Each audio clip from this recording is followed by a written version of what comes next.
What's up everybody, I'm Jesse Showalter and this is 5 more typography tips for people who want to up their type game, improve their designs no matter what type of designer they are and what type of work they do. These tried and true principles that I'm about to share with you, I learned from a wise man on the top of a mountain in the middle of a river. Nah, I'm just kidding, I just learned them as I went, but they're really, really good.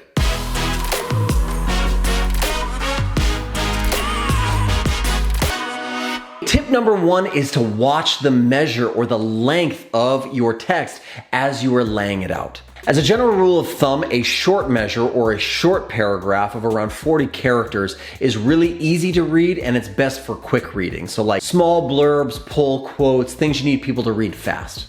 A more standard measure or text length would be somewhere around 60 to 70 characters. That's where you're gonna find most books, most blog posts. It's just the standard kind of de facto. It's been proven to be really good on the eye if you wanna read something in long format. Tip number 2 goes hand in hand with tip number 1, and that is when in doubt, justify it to the left and leave the rag on the right-hand side. If you don't know what a rag is, it's that ragged edge that's not quite perfect. Most cultures read left to right. Never use one of those justification tools inside of a design software where it tries to give you a perfect line left and right. You're always gonna get ugly rivers running through your paragraph, as well as orphans and widows and all sorts of funky stuff. But when in doubt, justify left, rag right, 60 to 70 characters. Tip number 3 is directly related to tip number 2.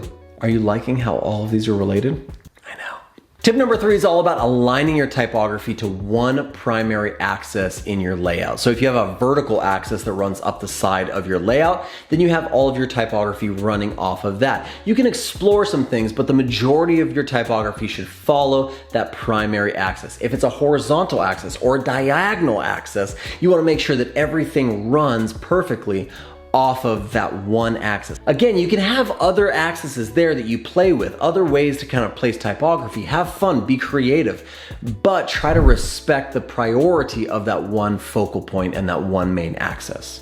Tip number 4 is to not be afraid of kerning and tracking, basically character spacing in your headlines or in any other piece of typography that you want to make stand out. A lot of times fonts come pretty condensed and they're okay for the most part, but by just offering a little bit of character spacing, whether it's kerning from letter to letter or tracking the entire word out, you can get some really interesting things that bring a lot of contrast and prominence to the individual piece of type.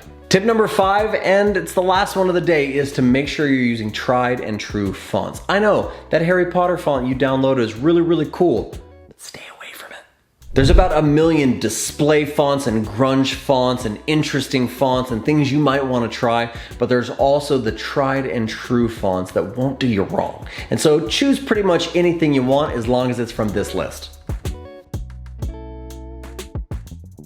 Okay, those aren't the only ones that you have to use. You can venture out a little bit, but there are tried and true fonts out there. Find them, love them, use them. Well, that's it. Those are 5 more typographic tips to help up your type game and improve your designs no matter who you are. Hope you enjoyed the video. If you did, make sure to leave a thumbs up and subscribe to the channel. I make lots of videos about design and development and quick tips and tricks like this one, so stick around. If you have any questions, leave them down in the comments and check the description for a bunch of helpful links. Hope you guys are having an amazing week designing amazing things, making amazing things, and taking back control of typography. I'll see you in the next one.